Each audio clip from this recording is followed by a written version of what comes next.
Apocalipse capítulo 5. Leremos o capítulo todo, os versos 1 a 14. Apocalipse 5, de 1 a 14.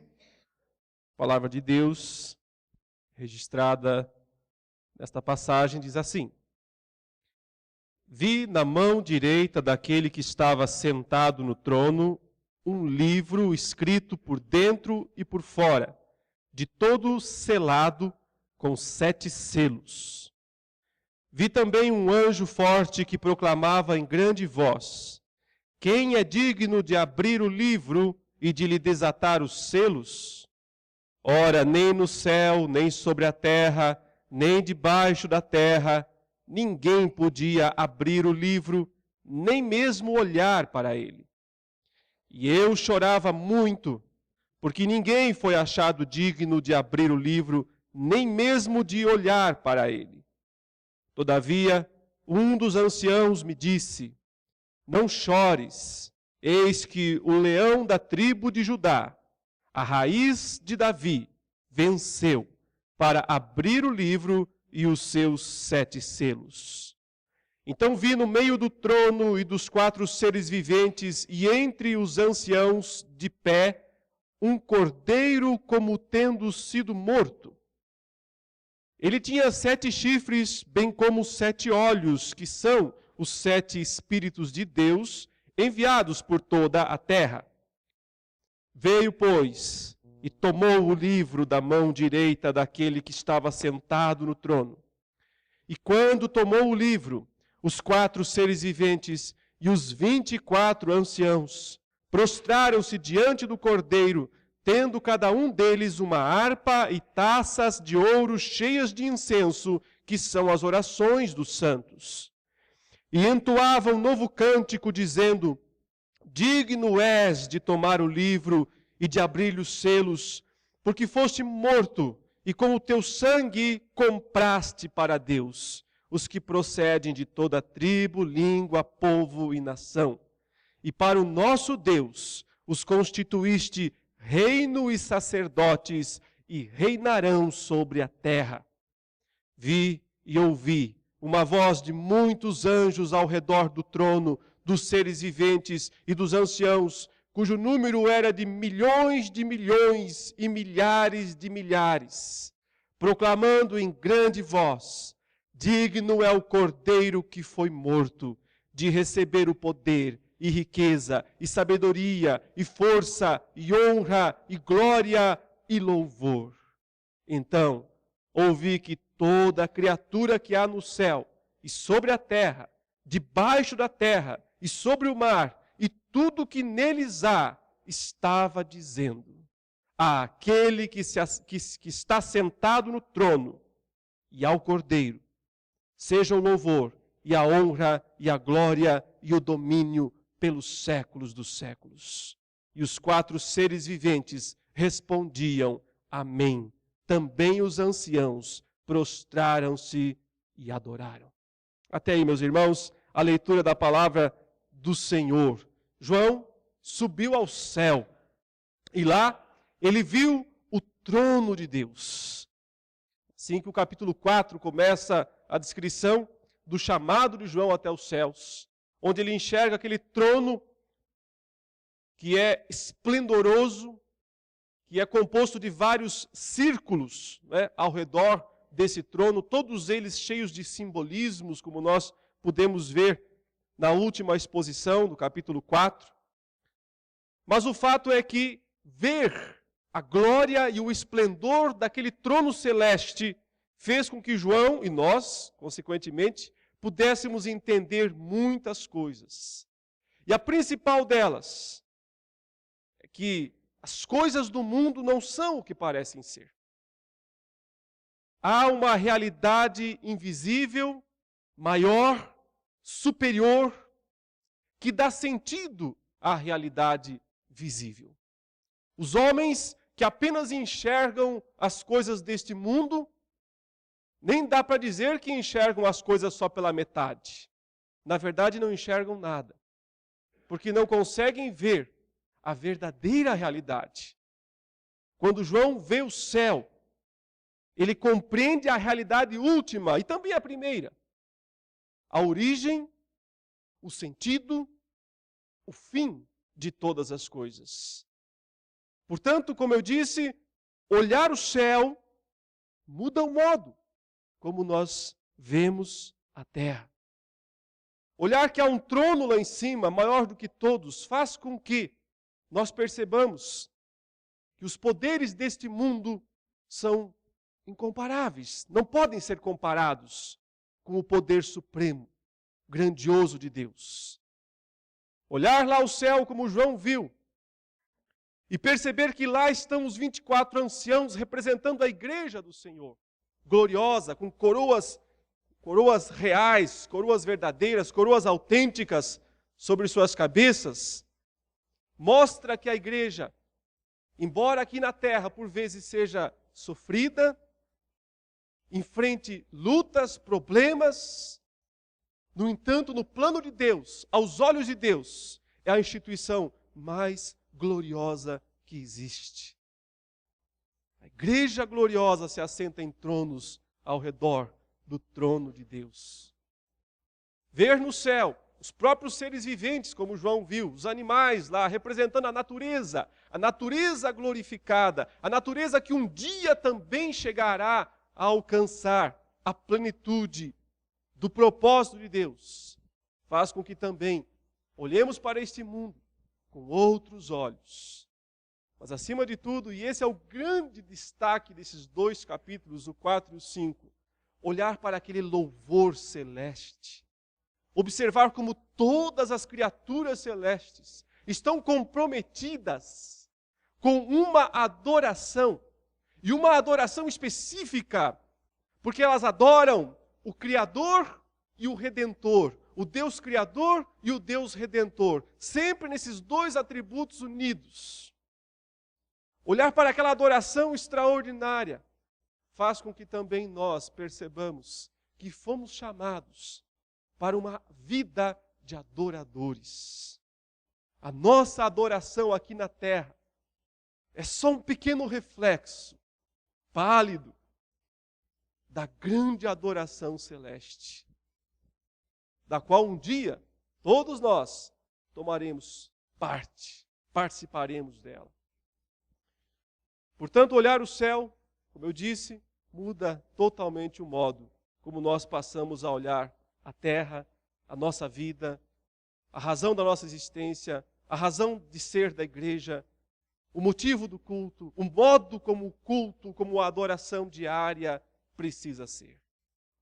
Mas toda essa cena celeste do trono de Deus conduz para um momento específico, para um ponto da história que é central.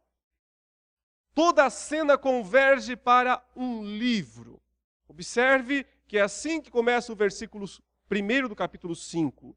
Vi, depois de toda aquela adoração celeste ao Deus Criador, ele diz, vi na mão direita daquele que estava sentado no trono um livro, escrito por dentro e por fora, de todo selado com 7 selos. Todas as visões celestes, todos os olhares celestes se voltam para aquele livro.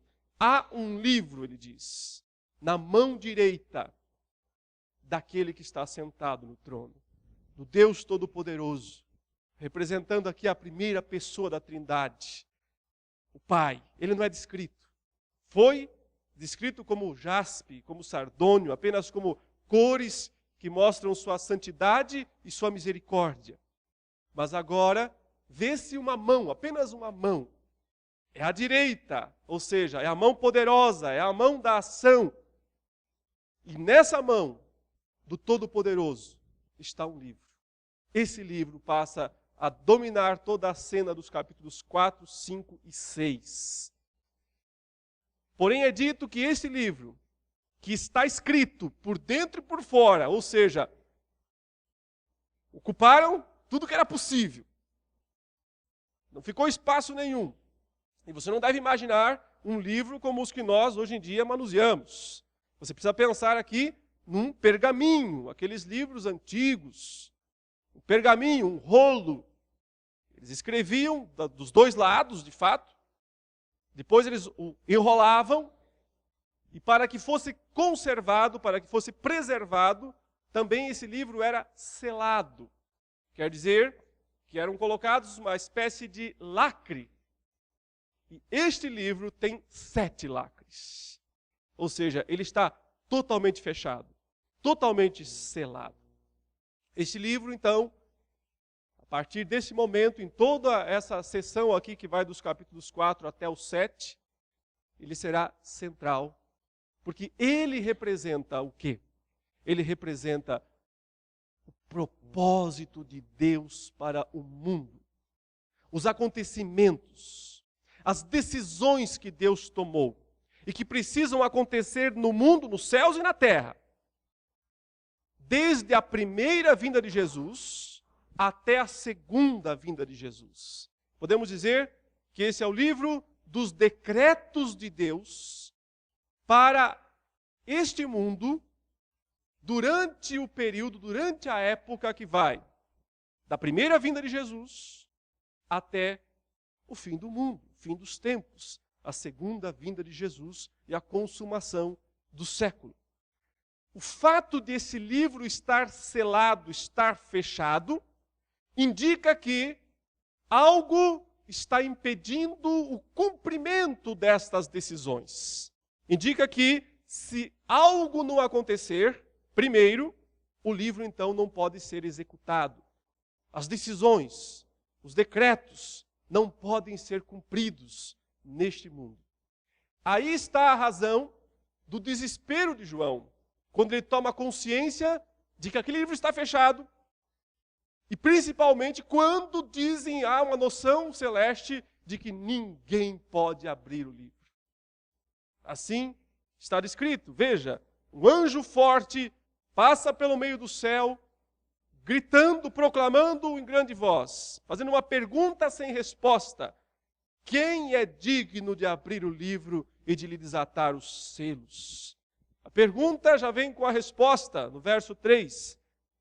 Nem no céu, nem na terra, nem debaixo da terra, ninguém podia abrir o livro. E João diz, nem mesmo olhar para ele.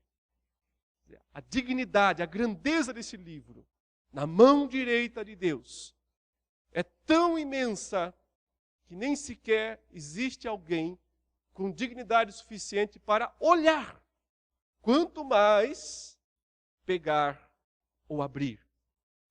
Então aí vem a razão do choro de João. Por isso que ele diz no verso 4, e eu chorava muito. João caiu em prantos lá no céu, porque ele ficou sabendo que não era possível, que ninguém podia abrir o livro e nem mesmo olhar para ele.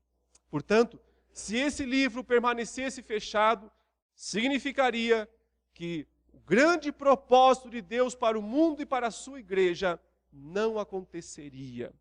Seria frustrado, não viria a se tornar realidade. Então entra em cena a pessoa do Cordeiro. E ele vai passar aqui pelo seu momento máximo, o momento de coroação. Jesus, que vai ser dito como o único que é digno de abrir o livro e pelas razões específicas, se aproximará então e pegará esse livro. E depois, no capítulo 6, ele vai abrir os selos deste livro. Portanto, meus queridos, os capítulos 5 e 6 de Apocalipse descrevem a coroação de Cristo, mas eu diria, as causas, as razões pelas quais, ou a razão pela qual ele foi coroado nos céus, isso é o capítulo 5. E o capítulo 6 vai dizer as consequências, o que resultou desta coroação, desse momento em que Cristo lá no céu se tornou o Rei dos Reis e o Senhor dos Senhores. Há um sentido em que o Senhor Jesus sempre foi o Rei dos Reis e o Senhor dos Senhores, até porque Ele é Deus. Porém, estamos falando aqui no sentido redentivo.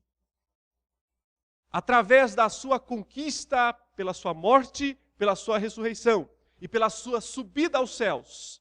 Quando ele chega lá aos céus, após a sua morte e após a sua ressurreição, é este o momento em que ele toma o livro da mão direita de Deus. Qual é o simbolismo do pegar o livro? Deus, o Pai, está passando para o Deus, o Filho, o governo. Está investindo o Filho da sua própria autoridade. Nesse sentido, nós temos que entender algo crucial para o próprio Novo Testamento, para entender o Novo Testamento. Desde o momento em que Cristo morreu, ressuscitou e subiu aos céus, o Pai passou para o Filho o governo de todas as coisas. Por isso Jesus diz em Mateus 28, 18 a 20, toda a autoridade me foi dada, aonde? No céu e na terra. Portanto, vão e façam discípulos de todas as nações. Daqui a pouco esse texto ficará mais claro quando nós entendermos melhor o início do capítulo 6. Cristo reina agora. Paulo fala isso na primeira carta aos Coríntios, no capítulo 15. Convém que ele reine. Ele quem? Cristo. Até que haja posto todos os inimigos debaixo dos seus pés. Então, no momento da ascensão, quando Cristo subiu aos céus, após morrer, após ressuscitar, ele pegou o livro da mão direita de Deus, ele se tornou o Rei dos reis, o Senhor dos senhores, o governador de todas as coisas. O próprio Pai entregou ao Filho esse governo, esse poder de executar os decretos, as decisões do secreto conselho da Trindade. Então Cristo passa a ser o soberano governador do mundo. Convém que ele reine, Paulo diz, até que haja posto todos os inimigos debaixo dos seus pés. Ora, o último inimigo a ser destruído, Paulo diz, é a morte. Portanto, Cristo vai reinar até a ressurreição final. Quando ele ressuscitar todos os crentes, então ele completou o seu reinado. Aí a Bíblia diz, então o próprio Jesus devolverá o reino ao Pai, para que ele seja tudo em todos. Então, agora, nesse exato momento, quem é o rei? Quem é que está governando todas as coisas? É Jesus Cristo. O capítulo 5 nos mostra por que ele é o rei, e o capítulo 6 nos mostra o que ele faz, sendo o rei. Vamos, portanto, considerar agora os detalhes deste capítulo 5. Já descrevemos, então, o livro lá na mão direita desse Deus Todo-Poderoso. O pranto de João por não haver ninguém digno de abrir o livro. Mas então vem a boa notícia, verso 5.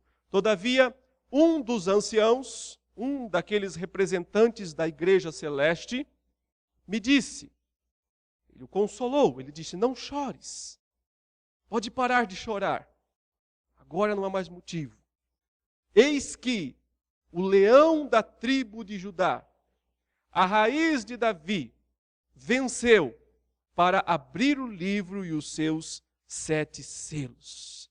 Aqui está a razão pela qual Cristo, o Senhor Jesus, pode abrir o livro e os seus 7 selos. Porque ele venceu, ele diz. Temos que entender o que significa esta vitória. Mas antes, note a descrição, os títulos que são dados a Jesus. O leão da tribo de Judá, a raiz de Davi. São expressões do Antigo Testamento. Quando Jacó, antes de morrer, abençoou seus 12 filhos, ele deu uma bênção especial para um deles, Judá. E disse, Judá é o leãozinho, o cetro não se apartará da casa, da família de Judá. Dessa expressão, leãozinho, que foi a promessa feita por Jacó, a seu filho Judá, é que nasce a origem, surge a ideia de Jesus ser o leão da tribo de Judá, ou seja, aquele que foi prometido desde o Antigo Testamento. Depois, quando ele diz raiz de Davi, Davi também é da família de Judá, é um descendente de Judá. Porém, agora nós temos não apenas a tribo genérica Judá, mas a família específica dentro de Judá, para quem foi prometido um trono, um descendente que se assentaria para sempre no seu trono. O trono de Davi. Quando Jesus é chamado de raiz. Raiz é aquilo que fica na terra depois que a árvore é cortada, depois que a árvore é derrubada. A casa de Judá, a família de Judá, a casa de Davi, a família de Davi foi derrubada. Desde pelo menos 5 séculos antes de Cristo, não há mais nenhum rei sobre o trono de Davi. No entanto, ficou a raiz no fundo, essa é a ideia. E Jesus Cristo, ele sendo a raiz de Davi, ele então traz na sua pessoa o cumprimento das promessas feitas a Judá e a Davi. Por isso, lá no céu, ele se apresenta com toda a legitimidade. Ele não é um usurpador, ele não é um aventureiro, ele é o rei legítimo. Ele se apresenta para cumprir as promessas de Deus, trazendo em si mesmo toda a legitimidade do plano, do propósito de Deus. Porém, quando o ancião diz, o leão da tribo de Judá, a raiz de Davi, venceu para abrir o livro os seus 7 selos, então João olha, ele se vira para poder contemplar quem é esse personagem. Porém, ele não vê um leão, ele vê um cordeiro. Então, diz o verso 6, vi no meio do trono e dos 4 seres viventes, e entre os anciãos de pé, um cordeiro como tendo sido morto. Uma frase até difícil de entender. Um cordeiro como tendo sido morto. É uma frase só, né? É uma descrição só. Um cordeiro que parecia que foi morto, mais ou menos assim. Cristo traz com ele para todo sempre as marcas do seu sacrifício. Não sabemos se isso são marcas físicas, literais, não é o caso de entrar nesse tipo de discussão. O fato é que ele, desde sua morte na cruz, sempre traz agora a evidência da sua própria morte consigo. Porque sua morte, de certa forma, é a maior das derrotas, que se transforma na maior das vitórias. Então, quando o texto diz, quando o ancião diz, ele pode abrir o livro porque ele venceu. O que significa venceu? Venceu significa morreu. Venceu significa morreu. 3 vezes no capítulo 6, 3 vezes, é destacada a ideia da morte de Jesus e a importância da morte de Jesus. Porque é que ele foi coroado Rei dos Reis e Senhor dos Senhores? Porque é que ele pode pegar o livro da mão direita daquele que está sentado no trono? Porque ele morreu. Nós nunca poderíamos exaltar suficientemente a importância da morte do Senhor Jesus. Nós não vamos nunca correr o risco de exagerar isso. Porque nós nunca chegaremos nem perto de conseguir entender ou descrever a importância, a grandeza deste momento, que foi o Calvário, o sacrifício do Senhor, sua morte lá na cruz. Aqui está o centro do Evangelho. Aqui está a mensagem central da igreja. Nenhuma outra mensagem é mais importante. Nenhuma outra mensagem é tão digna de ser proclamada do que o Senhor é o Rei. O Senhor venceu, mas venceu porque morreu. Porque pagou o preço. Entregou sua vida. Esvaiu-se em sangue para salvar os pecadores. Por isso Paulo fala, tenho outra coisa para pregar, a não ser Cristo e este crucificado. pior dos enganos que a igreja pode cometer ao longo da história é se esquecer desta mensagem. É se esquecer desta mensagem central. Porque tudo mais é periférico em comparação com a mensagem central da morte do Senhor. É só porque Ele morreu que Ele pode pegar o livro. É isso que o texto descreve. Ele é um cordeiro como tendo sido morto. Por um lado, um leão. Por outro lado, um cordeiro. Cristo sempre é descrito assim, na realidade dos seus dois atributos, em poder e em fraqueza, em divindade e humanidade, em eternidade, porém, como mortal.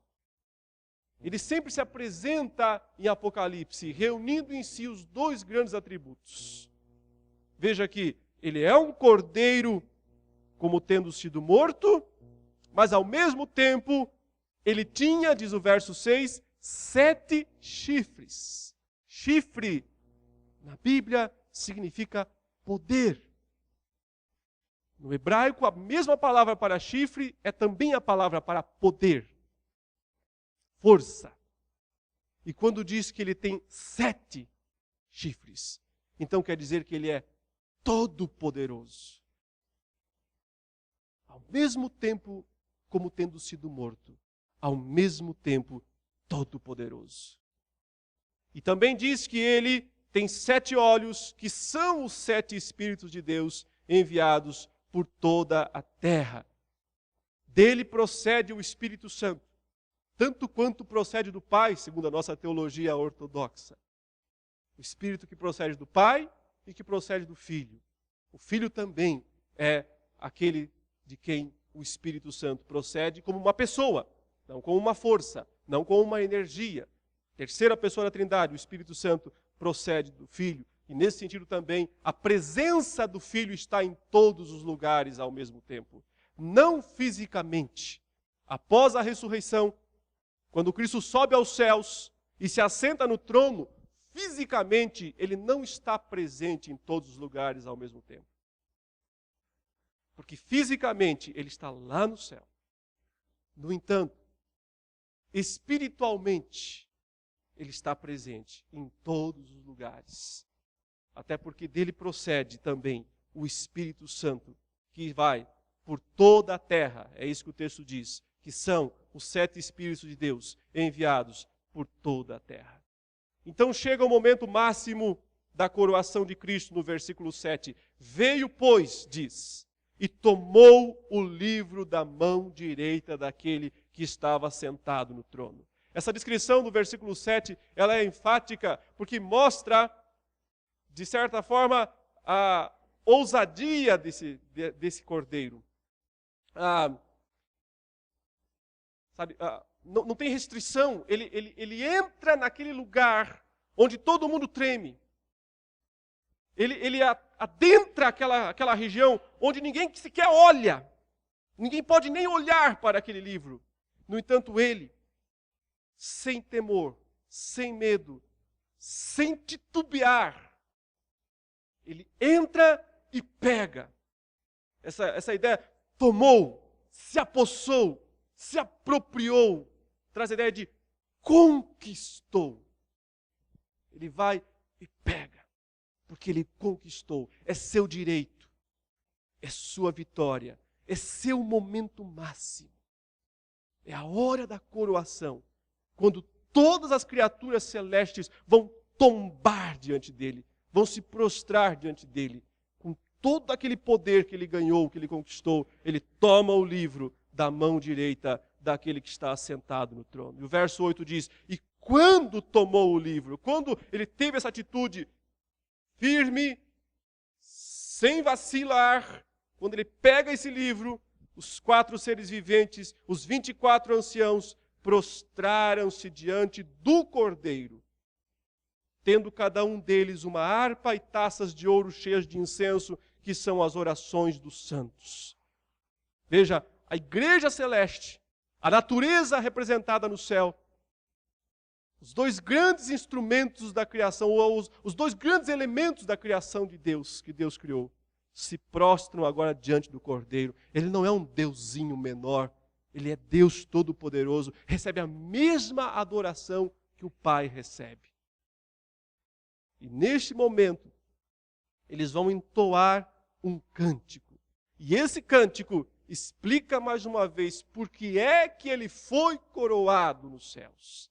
Por que é que ele pôde pegar o livro. Eles diziam através do cântico: digno és de tomar o livro e de abrir-lhe os selos, coisa que ele vai fazer ainda no capítulo 6, porque foste morto, outra vez, morto, porque foste morto e com o teu sangue compraste para Deus os que procedem de toda tribo, língua, povo e nação. E para o nosso Deus os constituíste reino e sacerdotes e reinarão sobre a terra. Esse cântico resume a teologia da aliança, a teologia do pacto, resume o propósito de Deus centralizado de Gênesis a Apocalipse na figura do sangue redentor. O texto diz, sim, os seres celestes cantaram, sim, ele pode fazer isso. Foi totalmente justo essa atitude dele de entrar no meio dessa cena celeste aí e pegar esse livro com toda a intrepidez com que ele foi, entrou e pegou. Foi totalmente honesto, totalmente limpo, totalmente justo, porque ele morreu. E com o sangue dele, não há como nós exagerarmos a importância do sangue de Jesus. Nunca. Ou o valor desse sangue. Com esse sangue, ele diz, ele comprou para Deus os que procedem, e aí vem uma expressão quádrupla, né? Toda tribo, língua, povo e nação. 4 é o número da criação em Apocalipse. A ideia é toda a terra, de todos os lugares.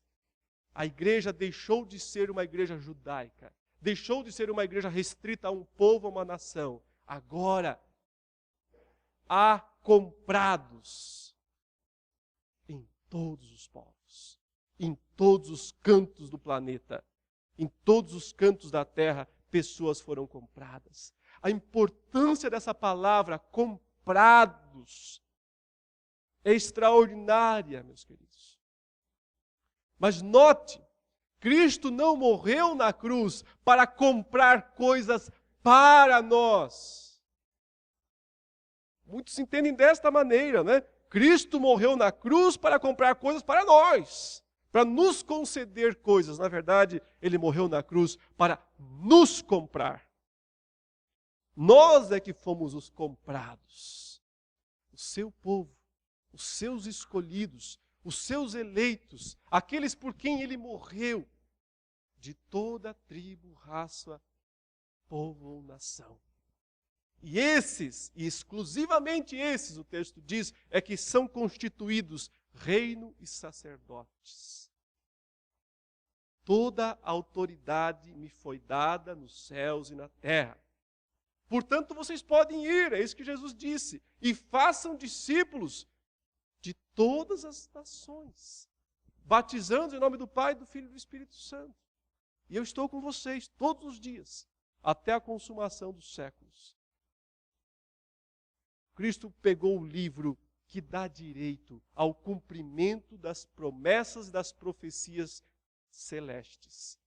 Dentro dessas promessas e profecias celestes estão incluídas as nações. Pessoas de todas as nações que precisam ser salvas. E agora podem ser. Esta é a ideia. Agora podem ser, porque ele conquistou o direito de salvá-las. Foram compradas da terra, através do seu sangue, do sangue do Cordeiro Jesus, daquele que foi sacrificado, daquele Cordeiro sem mancha, sem mácula, sem defeito, que foi sacrificado no altar de Deus. O Cordeiro que cumpriu cabalmente, pagou o preço total de que todos aqueles sacrifícios do Antigo Testamento apontavam. Ele veio e validou, através do seu sangue, a salvação de todos os que eram do Antigo Testamento. E garantiu com o seu sangue a salvação de todos que ainda viriam a ser salvos, como nós e quantos ainda nascerem aqui neste mundo. Por isso só restou aos céus uma adoração final àquele que cumpriu todas as coisas. Vi, diz o versículo 11, e ouvi uma voz de muitos anjos ao redor do trono dos seres viventes e dos anciãos, cujo número era de milhões e milhares de milhares. Isso é o céu. Não é um lugar pequeno. Não pense num lugarzinho pequeno. Proclamando em grande voz: digno é o Cordeiro, novamente, que foi morto pela terceira vez. O destaque à morte de Cristo. De receber, e aí são listados 7 atributos. Porque esse Cordeiro é Deus. O poder, riqueza, sabedoria e força, e honra e glória e louvor. E então, a terra também se une nessa adoração. Se a igreja celeste o adora, se os anjos o adoram, também a criação o adora. Então ouvi que toda criatura que há no céu e sobre a terra, debaixo da terra e sobre o mar, e tudo o que neles há, estava dizendo, e aí junta-se a adoração ao Deus Criador, o Pai, ao Deus Redentor, o Cordeiro, àquele que está sentado no trono, e ao Cordeiro, ou seja, sem distinção, sem separação, os mesmos atributos de louvores ao Pai e ao Filho, seja o louvor e a honra e a glória e o domínio pelos séculos dos séculos. E para finalizar, o culto celeste a um responsivo amém. Os 4 seres viventes respondiam amém. Também os anciãos prostraram-se e adoraram. E assim, o Cordeiro Jesus foi coroado nos céus, o Rei dos Reis, o Senhor dos Senhores. O livro está na mão dele. Quem manda é o Senhor Jesus. Quem governa é o Senhor Jesus. Por quê? Porque ele morreu. Então o capítulo 5 descreve a causa da coroação, o motivo, o porquê que ele foi coroado no céu. E quando nós estudarmos o capítulo 6, nós veremos as consequências. O que acontece a partir do momento, o que tem acontecido a partir do momento em que ele se tornou lá no céu o Rei dos Reis, o Senhor dos Senhores. Ele vai abrir, ele vai desatar os selos desse livro, um a um. Os primeiros 6 e finalmente depois o 7º. E em cada abrir dos selos, ele vai liberar eventos sobre o mundo.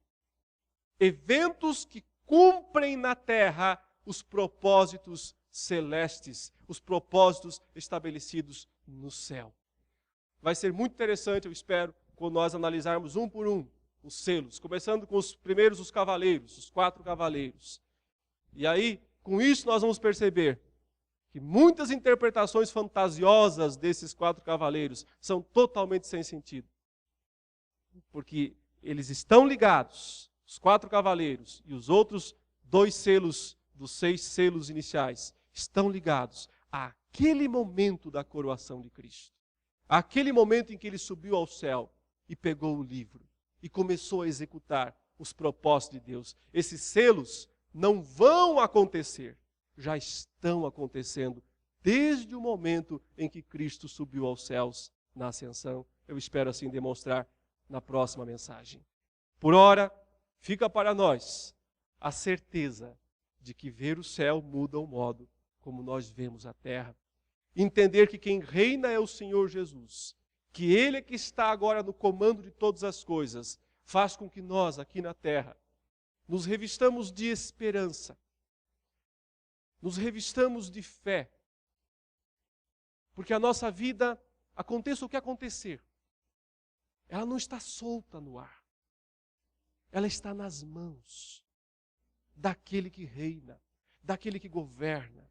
Entender que a igreja aqui nesse mundo passe o que passar, enfrente o que tiver que enfrentar, está guardada, protegida nas mãos de quem governa. Ainda que Ele permita que a igreja passe por tribulações, enfrente lutas, ela sempre estará guardada debaixo do poder e da graça do Senhor. E vai cumprir, sim, os propósitos que Deus determinou para ela, porque Cristo está abrindo os selos. Oremos, meus irmãos. Todo-Poderoso Deus, Senhor nosso, graças te damos pela tua palavra, revelada há tantos séculos atrás, que continua viva e eficaz. Abençoe-nos, ó Deus, através desta palavra nesta manhã. Que o entendimento destas coisas, ainda que muitas delas difíceis, possa nos ser dado através do Teu Espírito Santo. Que nós possamos compreender mais e mais as grandezas, Senhor Deus, da Tua verdade, para que vivamos aqui cada vez mais com a esperança, com fé e amor verdadeiros. Nos abençoe neste dia, nós oramos em nome de Jesus. Amém, Senhor Deus.